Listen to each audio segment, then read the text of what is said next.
الحمد للہ رب العالمین والصلاة والسلام علی رسولہ امام المتقین وخاتم النبیین وقائد الغر المحجلین وعلی آلہ واصحابہ اجمعین، اما بعد۔ گھریلو اور خاندانی رویے کے سلسلہ وار پروگرام کے ساتھ آج ہمارا موضوع ہے دلہا اور دلہن کا نئی زندگی میں قدم۔ دلہا اور دلہن کو اپنی یہ نئی زندگی کا یہ نیا سفر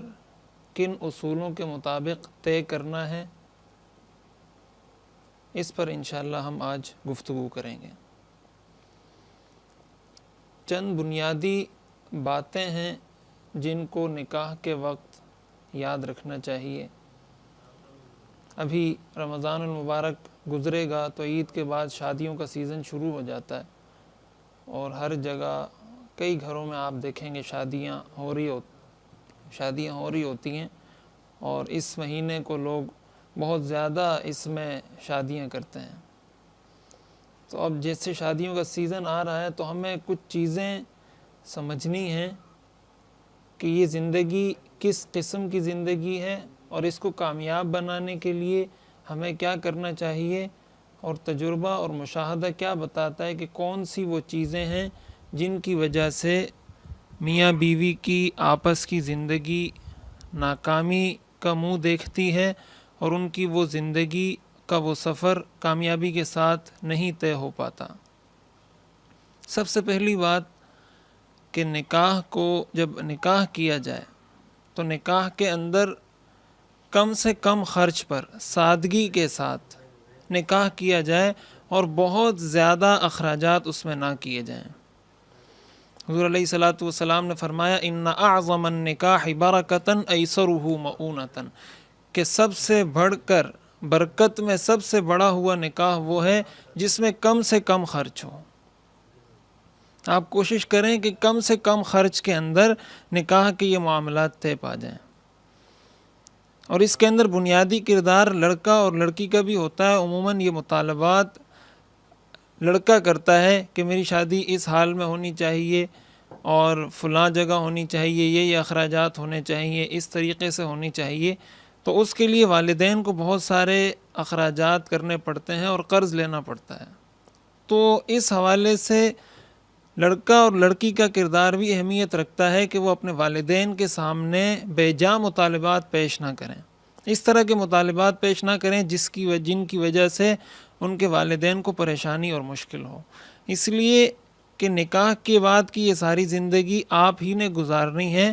اور نکاح کے ابتدائی دنوں میں یا نکاح کے دوران اس کی تقریبات کے اخراجات میں اگر کوئی غیر شرعی کام ہو جاتے ہیں، ایسے کام ہو جاتے ہیں جو اللہ کو ناراض کرنے والے ہیں، تو اس کے برے اثرات پھر اس نئے جوڑے پر پڑتے ہیں، اس کے اثرات ان کو بھگتنا پڑتے ہیں۔ اس لیے آپ شروع ہی سے اس بات کی کوشش کریں کہ کوئی خلاف شرع کام شادی کے معاملات کے اندر، شادی کی تقریب کے اندر دخل انداز نہ ہو۔ ایک مسلمان کی شان یہ ہوتی ہے کہ وہ اپنے ہر کام میں سنت کی اتباع کرتا ہے۔ شریعت نہ ہمیں خوشی سے روکتی ہے، نہ ہمیں اپنی جائز ضروریات، جائز خواہشات پوری کرنے سے روکتی ہے، لیکن ہمیں یہ پتہ ہونا چاہیے کہ کہاں تک شریعت نے ہمیں جانے کی اجازت دی ہے، اور کہاں پر پھر ہماری لمیٹیشن ختم ہو جاتی ہے، اور اس سے آگے اگر ہم قدم رکھتے ہیں، اس سرحد کو اگر ہم پار کرتے ہیں، تو پھر وہ ہمارے لیے دنیا میں بھی مسائل کا سبب بنتے ہیں، اور آخرت کے اندر بھی مسائل کا سبب بنتے ہیں۔ تو سب سے پہلی بات یہ ہے کہ نکاح کے اندر آسانی کے ساتھ کم خرچ والا معاملہ کیا جائے، اور اسی کے اندر یہ بات بھی داخل ہے کہ عموماً لڑکی والوں سے جہیز کا مطالبہ کیا جاتا ہے کہ ہمیں یہ چیز چاہیے، یہ چیز چاہیے۔ اس کی وجہ سے بھی بہت سارے مسائل پیدا ہوتے ہیں۔ تو یہ مطالبہ کرنا شرعاً بالکل ناجائز ہے، اس کا کوئی حق نہیں پہنچتا لڑکے والوں کو کہ وہ لڑکی والوں سے ان چیزوں کا مطالبہ کریں۔ ان چیزوں سے اپنے آپ کو دور کیا جائے، کوشش کی جائے شریعت کے مطابق ہر کام کو کیا جائے۔ دوسرے نمبر پر یہ بات کہ عموماً ایسا ہوتا ہے کہ منگنی ہو جاتی ہے اور نکاح نہیں ہوا ہوتا، اور پھر اس کے بعد لڑکا اور لڑکی آپس میں ٹیلی فون پر موبائل پر رابطے میں رہتے ہیں اور ہر وقت ان کی بات چیت چلتی رہتی ہے۔ تو یہ بات ہمیں پتہ ہونی چاہیے کہ جو منگنی ہوتی ہے یہ نکاح نہیں ہوتا، یہ نکاح کا وعدہ ہوتا ہے۔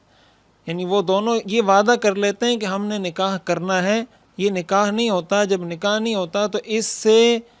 وہ ایک دوسرے کے لیے حلال بھی نہیں ہوتے، وہ ایک دوسرے کے رشتے میں داخل، حرم میں داخل نہیں ہوتے۔ لہٰذا وہ عورت اس لڑکے کے لیے اور یہ لڑکا اس لڑکی کے لیے بالکل غیر محرم ہے۔ جس طرح وہ لڑکا کسی غیر محرم لڑکی سے بات نہیں کر سکتا اور لڑکی کسی غیر محرم مرد سے بات نہیں کر سکتی، اسی طرح یہ آپس میں بات نہیں کر سکتے۔ اس چیز کی وجہ سے کہ منگنی کے بعد یہ رابطے شروع ہو جاتے ہیں اور اس کے اندر پھر لڑکا بہت سارے وعدے کر لیتا ہے، بہت ساری باتیں، بہت سارے سبز باغ دکھا دیتا ہے، اور شادی کے بعد جب وہ چیزیں پوری نہیں ہوتی تو پھر اختلافات پیدا ہوتے ہیں۔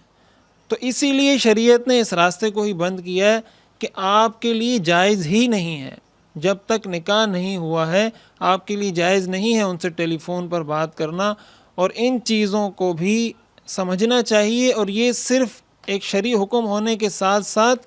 اس کا معاشرتی زندگی پر بہت بڑا اور گہرا اثر ہوتا ہے، اور یہ مشاہدہ اور تجربہ بتاتا ہے کہ اس کی وجہ سے کتنے اختلافات پیدا ہوئے اور کتنے گھر اجڑے ہیں۔ اس لیے اپنے نفس پر، اپنی خواہشات پر قابو رکھیے، اور جب نکاح ہو جائے پھر اس کے بعد جب آپ ایک دوسرے کے لیے حلال ہو جائیں تو پھر اس کے بعد آپ کی گفتگو، آپ کا کوئی عمل آپ کے لیے تکلیف کا باعث نہیں ہوگا۔ تو دوسرے نمبر پر یہ کہ بلا ضرورت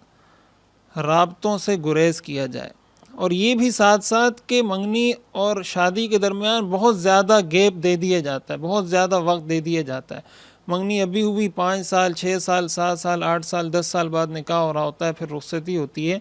تو اس کی وجہ سے بہت سی غلط فہمیاں پیدا ہوتی ہیں۔ یہ جو درمیان کا گیپ ہوتا ہے اس میں بہت سارے لوگ ایسے ہیں جو لڑکی والوں کے پاس آ کر لڑکے والوں کی غیبت کریں گے، لڑکے والوں کے پاس جا کر لڑکی والوں کی برائی بیان کریں گے۔ اس سے غلط فہمیاں پیدا ہوتی ہیں اور عموماً رشتے ٹوٹ جاتے ہیں،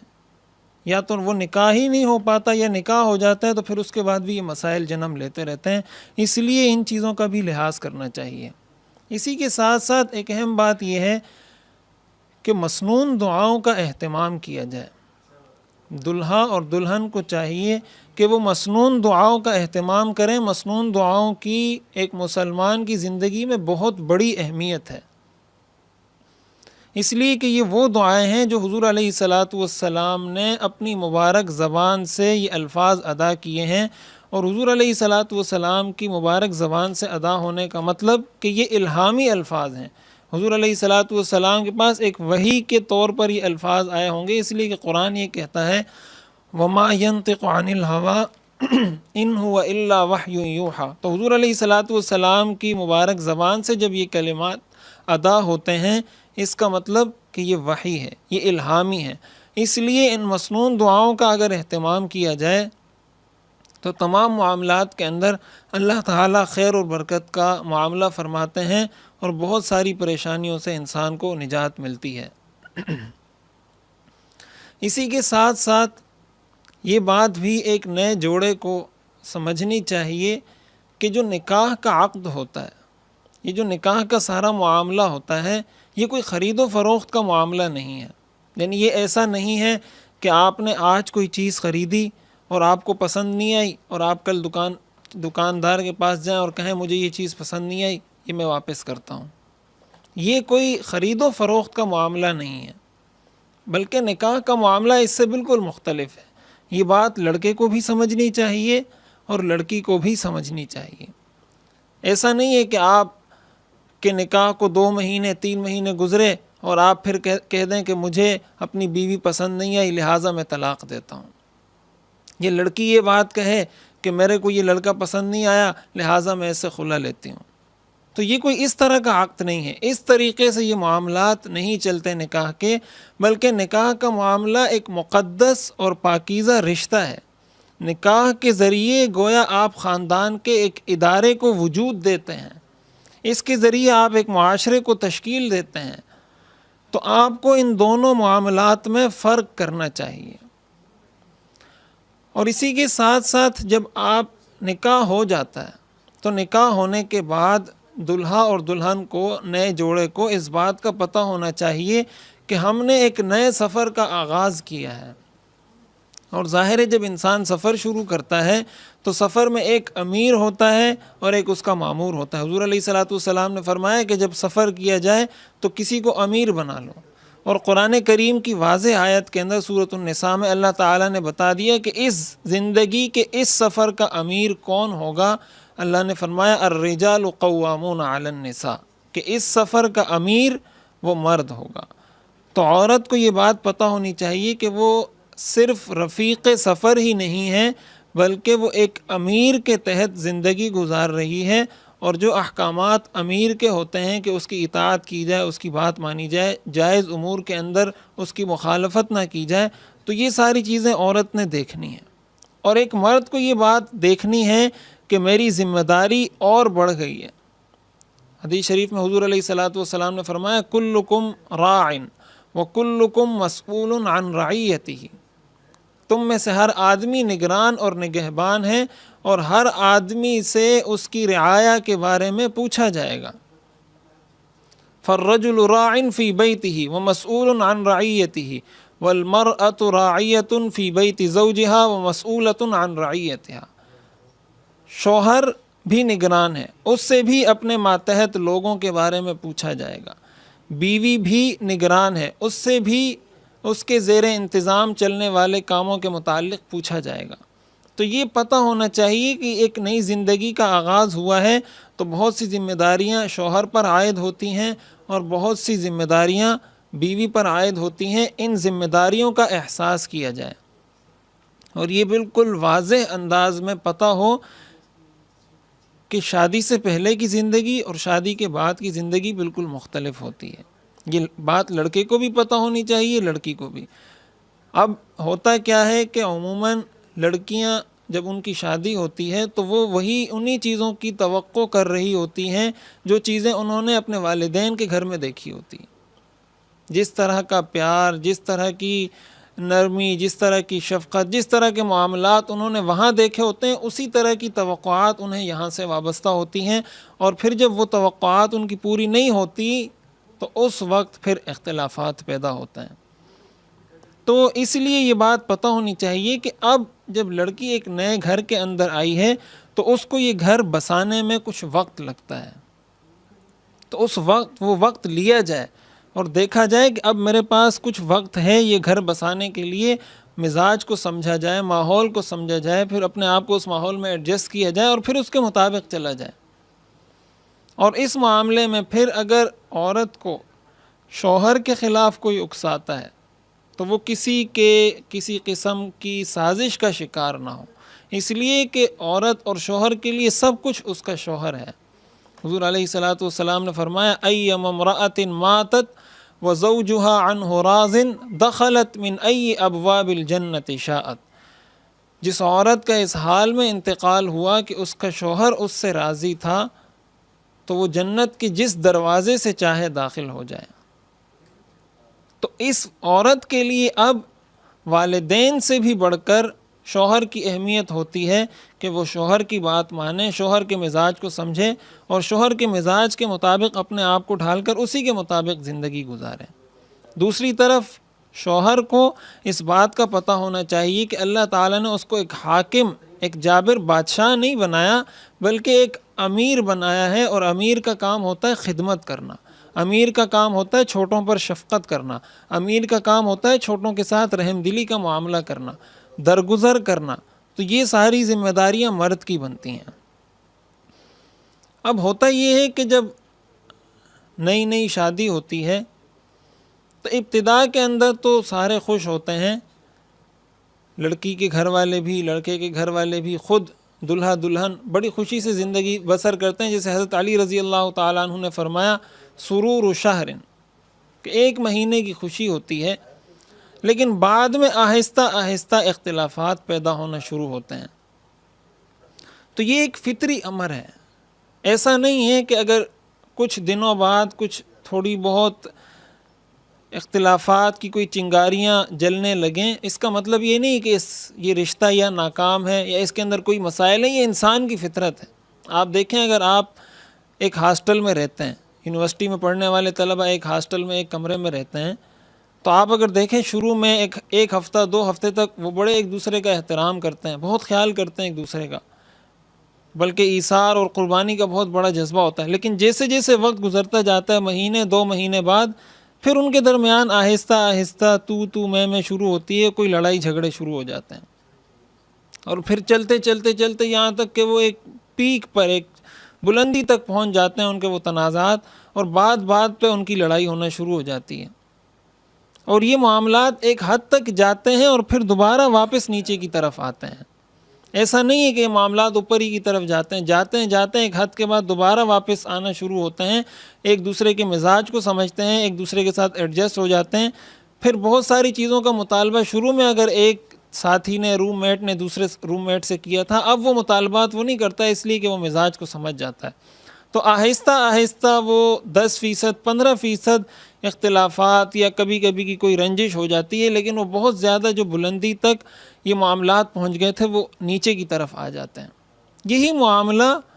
میاں بیوی کا ہے کہ ابتدائی زندگی کے اندر مزاج کو سمجھنے میں وقت لگتا ہے اور کچھ مسائل پیدا ہوتے ہیں، لیکن اس میں کام مرد کا اور عورت کا یہ ہے کہ صبر کریں، برداشت کریں۔ چنانچہ جتنی رپورٹس اس حوالے سے گھروں کے اختلافات اور طلاقوں کی شرح کے حوالے سے لکھی گئیں یا لکھی جاتی ہیں، ان میں یہی بات بتائی جاتی ہے کہ اکثر جو گھروں میں طلاقیں واقع ہوتی ہیں وہ شادی کے پہلے یا دوسرے سال میں ہوتی ہیں۔ شادی کا پہلا دوسرا سال اگر عافیت کے ساتھ، برداشت اور صبر کے ساتھ گزر جائے، پھر آہستہ آہستہ مزاج کو سمجھ لیتے ہیں، میاں بیوی ایک دوسرے کے مزاج کو سمجھ لیتے ہیں، پھر ان کو مشکل نہیں ہوتی۔ لیکن اصل معاملہ یہ ہوتا ہے کہ انسان شروع کے اندر جو ابتدائی ایام ہیں، جو ابتدائی مہینے ہیں، جو ابتدائی سال ہیں، اس کے اندر اپنے آپ کو ایڈجسٹ کرنے کی کوشش کریں، اور پھر ساتھ ہی ساتھ وہ ایک دوسرے کے ساتھ نرمی کا معاملہ ہو۔ حضور علیہ السلام کا جیسے اپنی ازواج کے ساتھ معاملہ تھا، اور ازواج مطہرات کا جیسے حضور علیہ السلام کے ساتھ معاملہ تھا۔ اس لیے کہ اگر آپ یہ سمجھتے ہیں کہ 2 انسان ایک ساتھ رہیں، چاہے وہ والد اور بیٹا ہو،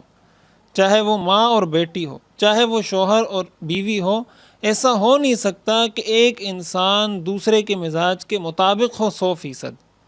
یہ اختلاف اس جہان کا، اس دنیا کا حسن ہے۔ ایک پھول کی ایک خوشبو تو دوسرے گل کی دوسری خوشبو ہے، کبھی دن ہے تو کبھی رات ہے، کبھی ٹھنڈ ہے تو کبھی گرمی ہے۔ تو یہ جو اختلاف ہے، یہ اس دنیا کا، اس جہان کا حسن ہے۔ تو یہ بات تو ایک نئے جوڑے کو، میاں بیوی کو اپنے ذہن سے بالکل نکال دینی چاہیے کہ 100% آپ کسی کو اپنی مرضی کے مطابق ڈھال لیں گے۔ کچھ نہ کچھ اختلاف، کچھ نہ کچھ مسائل یہ تو گھروں میں چلتے رہیں گے، لیکن طریقہ کار یہ ہے کہ ان اختلافات کو برداشت کر کے ایک مقصد کے تحت زندگی گزاری جائے، تب ایک کامیاب زندگی گزاری جا سکتی ہے۔ حضرت عائشہ رضی اللہ تعالی عنہ فرماتی ہیں، نسائی میں، امام نسائی رحمہ اللہ نے اپنی سنن میں یہ روایت نقل کی ہے، فرماتی ہیں کہ ایک مرتبہ میں گھر میں سوئی ہوئی تھی کہ اتنے میں اچانک میری آنکھ کھلی، تو میں نے ہاتھ جب ادھر ادھر مارا، ظاہر اندھیرا ہوتا تھا، بجلی لائٹ تو تھی نہیں،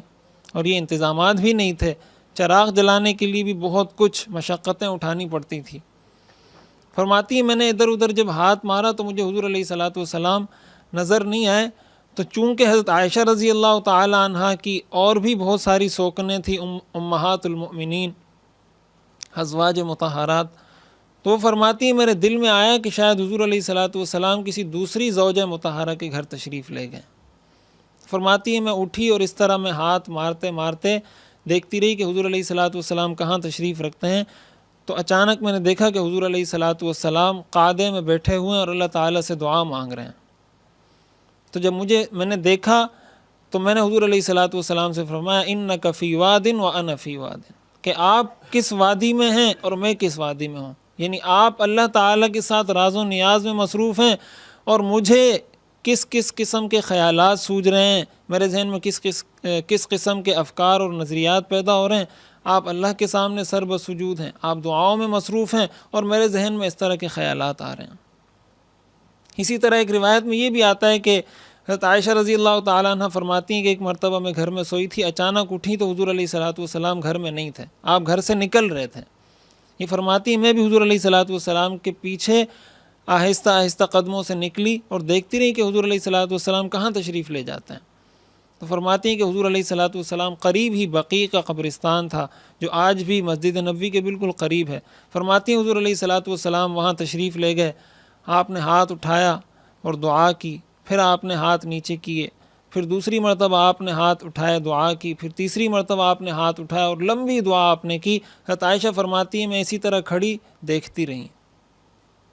حتیٰ کہ حضور علیہ الصلوۃ والسلام جب واپس پلٹے تو میں بھی واپس پلٹی، اور حضور علیہ الصلوۃ والسلام نے جب دیکھا اندھیرے کے اندر کہ کوئی انسان کھڑا ہے تو حضور علیہ الصلوۃ والسلام نے اپنے قدم تیز کیے، تیزی سے چلنے لگے، تو میں نے بھی اپنے قدم تیز کیے،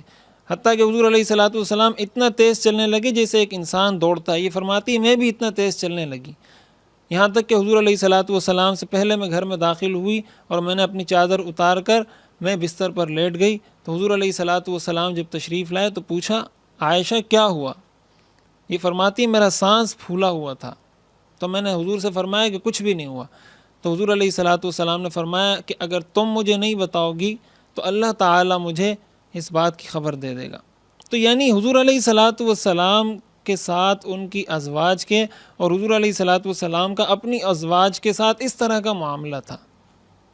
تو نرمی، ایک حدیث میں حضور علیہ الصلوۃ والسلام کا ارشاد ہے ما دخل الرفق فی شیء الا زانہ وما نزع من شیء الا شانہ، نرمی جس چیز میں داخل ہوتی ہے اس کو خوبصورت بنا دیتی ہے، اور جس چیز سے نکلتی ہے اس کو بدصورت کر دیتی ہے۔ قرآن کریم میں حضور علیہ الصلوۃ والسلام کو کہا گیا فَبِمَا رَحْمَةٍ مِّنَ اللَّهِ لِنْتَ لَهُمْ وَلَوْ كُنْتَ فَظًّا غَلِيظَ الْقَلْبِ لَانفَضُّوا مِنْ حَوْلِكَ، کہ یہ اللہ کا آپ پر بہت بڑا رحم اور بہت بڑا کرم ہے کہ آپ اپنے صحابہ کے ساتھ، اپنے ماتحت لوگوں کے ساتھ نرمی کا معاملہ فرماتے ہیں۔ اگر آپ سخت روح ہوتے، سخت گو ہوتے تو یہ جو آس پاس آپ کے جتنے لوگ بیٹھے ہیں یہ سارے اٹھ کر چلے جاتے ہیں۔ تو آپ دیکھیے حضور علیہ الصلوۃ والسلام جیسی ہستی، حضور علیہ الصلوۃ والسلام جیسی عظیم شخصیت کو یہ کہا جا رہا ہے کہ اگر آپ کے مزاج میں سختی ہوتی تو آپ کے قریب صحابہ کا جو یہ پورا ایک جمع غفیر موجود ہوتا ہے یہ آپ کے قریب موجود نہیں ہوتا۔ تو آپ اگر ایک شوہر کی حیثیت سے یا ایک بیوی کی حیثیت سے اگر نرمی کا معاملہ نہیں کرتے، تو جب حضور علیہ الصلوۃ والسلام سے یہ کہا جا رہا ہے کہ اگر آپ نرمی نہیں کرتے تو یہ سارے لوگ یہاں سے چلے جاتے، تو پھر آپ کس طرح اس بات کی توقع کرتے ہیں کہ آپ کا یہ گھر بسے گا اور کامیابی کے ساتھ آپ اپنی زندگی بسر کریں گے؟ تو اس لیے ایک اہم چیز سمجھنے کی وہ یہ بھی ہے کہ نرمی کا معاملہ کیا جائے اور کسی قسم کی سختی نہ کی جائے، ایک دوسرے کے مزاج کو سمجھا جائے اور مزاج کو سمجھنے کے بعد اسی کے مطابق زندگی گزاری جائے۔ اور ایک اہم اصول ایک نئے جوڑے کے لیے میاں بیوی کے لیے وہ یہ کہ میاں بھی اپنی بیوی کے ان پہلوؤں کو ہائی لائٹ کرے، اس کی ان چیزوں کو دیکھے جو اچھی ہیں، جس کو ایجابیات کہا جاتا ہے، پازیٹیو پوائنٹس جو اس کے ہیں کہ کیا کیا خوبیاں ہیں اس کے اندر۔ اور بیوی کو بھی چاہیے کہ وہ اپنے شوہر کی مثبت باتوں کو دیکھے، منفی باتوں کی طرف توجہ نہ کریں۔ عموماً یہ ہوتا ہے کہ آپ اگر کسی کے مہمان ہوئے اور آپ نے دیکھا کہ کسی کی گھر والی نے بہت اچھا کھانا پکایا ہے تو شوہر یہ کہتا ہے کہ میری بیوی کو تو کھانا پکانے کا طریقہ نہیں آتا۔ اب ہو سکتا ہے اس کی بیوی کو کھانا پکانا اچھا آتا ہو اور آپ کی بیوی کو اولاد کی تربیت کرنا اچھی آتی ہو۔ ایسا نہیں ہو سکتا کہ ساری خوبیاں ایک مرد یا ایک عورت کے اندر جمع ہو جائیں۔ تو جو اس کے مثبت پہلو ہیں، جو مثبت چیزیں ہیں ان کی طرف نظر کی جائے، اور جو سلبیات ہیں، جو منفی چیزیں ہیں ان سے صرف نظر کیا جائے۔ حضور علیہ الصلوۃ والسلام نے فرمایا لا یفرق مؤمن مؤمنۃ ان کرہ منہا خلقا رضی منہا آخر، کوئی مومن کسی دوسری مومن خاتون سے، اپنی بیوی سے بغض نہ رکھے، اس لیے کہ اگر اس کی ایک عادت اس کو ناپسند ہوگی تو دوسری اس کی بہت سی عادتیں ایسی ہوں گی جو اس کو پسند ہوں گی۔ تو آپ ہمیشہ مثبت باتوں پر توجہ رکھیں، ایجابیات پر توجہ رکھیں، بری باتوں کی طرف، منفی باتوں کی طرف توجہ نہ کریں۔ اور اسی کے ساتھ ساتھ ایک اہم بات یہ ہے کہ ایک شوہر کو جب ذمہ داری دی گئی ہے تو اس کو چاہیے کہ وہ گھر کا نظم و نسق اس انداز سے چلائے، اعتدال اور میانہ روی کے ساتھ، کہ کسی قسم کی جانبداری اس کے اندر نہ ہو، نہ وہ والدین کے حقوق دبائے، نہ والدین کے حقوق میں کوتاہی کرے، اور نہ اپنی بیوی کے حقوق میں کوتاہی کرے، اور ساتھ ہی ساتھ دین سے متعلق، دینی تعلیم سے متعلق جو باتیں ہیں اس کا آپس میں مذاکرہ ہونا چاہیے، ایک دوسرے سے سیکھنا سکھانا چاہیے۔ حضور علیہ الصلاۃ والسلام کا یہ معمول تھا، آپ اپنی ازواج مطہرات کو وقتاً فوقتاً مختلف چیزیں سکھایا کرتے تھے۔ اور سب سے اہم بات اور آخری بات یہ کہ ہمیشہ دعاؤں کا اہتمام کیا جائے۔ اگر آپ اللہ تعالیٰ کے ساتھ آپ کا تعلق مضبوط ہے تو دنیا کی کوئی طاقت آپ کو ناکامی نہیں دکھا سکتی، آپ کبھی ناکام نہیں ہوں گے اس دنیا کے اندر۔ لیکن اللہ تعالیٰ سے جو دعاؤں کا اہتمام ہو وہ صرف پریشانی کے وقت نہ ہو، تکلیف اور مصیبت کے وقت نہ ہو، بلکہ ہمیشہ اللہ تعالیٰ سے دعا کی جائے۔ حضور علیہ الصلاۃ والسلام نے فرمایا تعرف الی اللہ فی الرخاء یعرفک فی الشدہ، فراوانی، سہولت، آسانی اور خوشحالی کے زمانے میں اللہ سے اپنا تعلق پیدا کرو، سختی، پریشانی اور تنگ دستی کے زمانے میں اللہ تعالیٰ پھر تمہیں پہچان لیں گے۔ حضرت عثمان رضی اللہ تعالیٰ عنہ فرماتے ہیں من کان دعاء فی الرخاء استجاب اللہ لہ فی البلاء، جو خوشحالی کے زمانے میں اللہ سے مانگتا ہے، پریشانی کے زمانے میں اللہ اس کی مدد کرتے ہیں۔ حضور علیہ الصلاۃ والسلام کا معمول تھا کہ آپ یہ دعا کیا کرتے تھے کہ جو عافیت اللہ نے مجھے نصیب کی ہے یہ عافیت مجھ سے نہ چھینی جائے، جو نعمتیں اللہ نے نصیب کی ہیں یہ مجھ سے نہ چھینی جائیں۔ تو ہمیشہ دعاؤں کا اہتمام کیا جائے، شوہر اپنی بیوی کے لیے دعا کرے، بیوی شوہر کے لیے دعا کرے، اس رشتے کی کامیابی کے لیے دعا کرے، اور اپنے لیے مزید دعائیں کریں قبل اس کے کہ کوئی مصیبت سر پر آئے، اور ہمیشہ اس کو معمولات میں شامل کیا جائے۔ ان چیزوں کا اگر اہتمام کیا جائے گا، ان چیزوں کو سامنے رکھا جائے گا، تو امید ہے کہ یہ رشتہ بہت کامیابی کے ساتھ اللہ تعالیٰ اس کو چلائیں گے، اور آپ ایک کامیاب جوڑے کی حیثیت سے زندگی بسر کریں گے۔ اللہ تعالیٰ سے دعا ہے کہ اللہ تعالیٰ ہمیں زندگی کے ہر شعبے میں شریعت کی کامل اتباع کی توفیق نصیب فرمائے۔ وآخر دعوانا ان الحمد للہ رب العالمین۔